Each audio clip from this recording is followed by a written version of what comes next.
What's up mga best at welcome back sa Panlasang Kolokoy. For today, magluluto tayo ng aking version ng salt and pepper pork liempo. Kaya tara, samahan niyo ako magluto ng pwede ng yanda at pwede ring pangpulutan. Ito ang kakailanganin nating mga sangkap. 1 kilo ng pork liempo na nakaslice into bite size.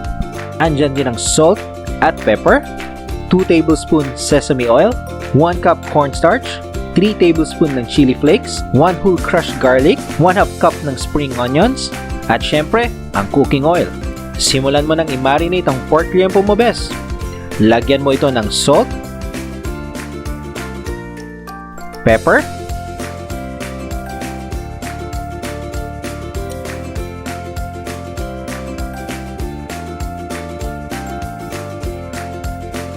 sesame oil, at cornstarch.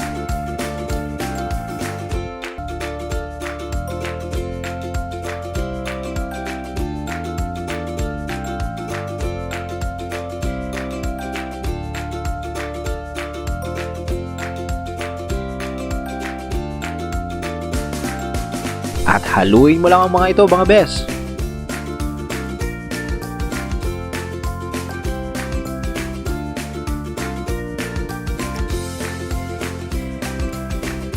Magpainit ka ng kawali na may mantika at isa lang ang marinated pork liempo mo, bes.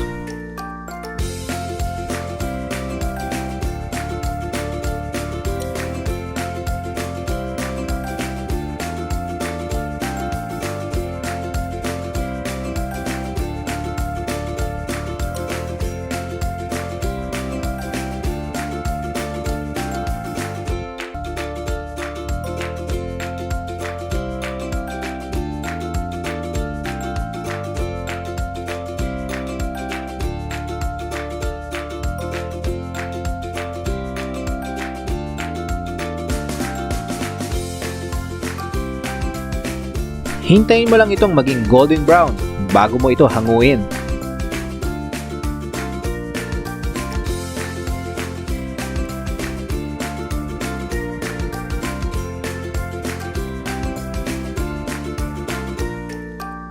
Isunod mo namang isalang ang next batch ng pork liempo mo, bes.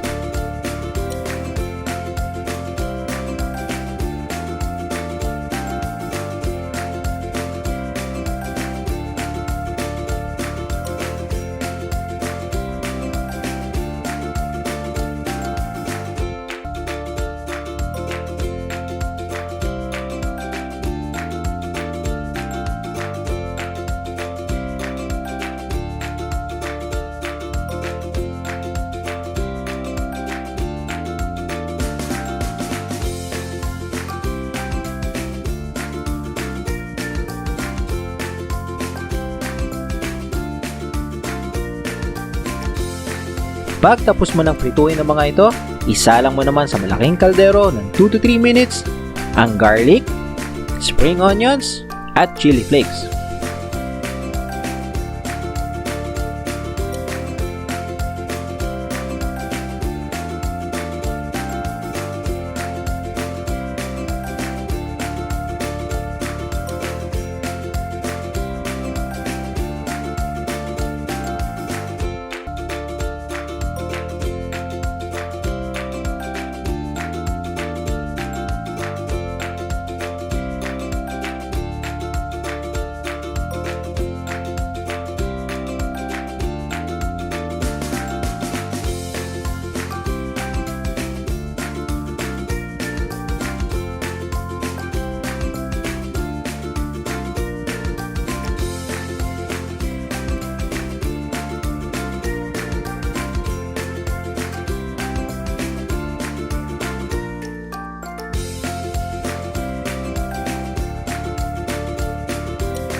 At paghalu-haluin mo na sila ng pork liempo mo, bes, para mas lalong kumapit ang lasa nito.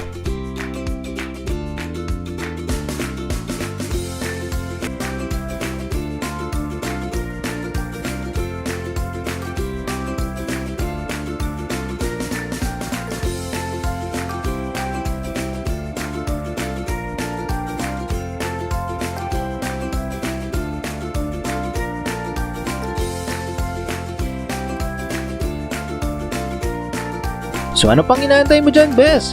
Gina!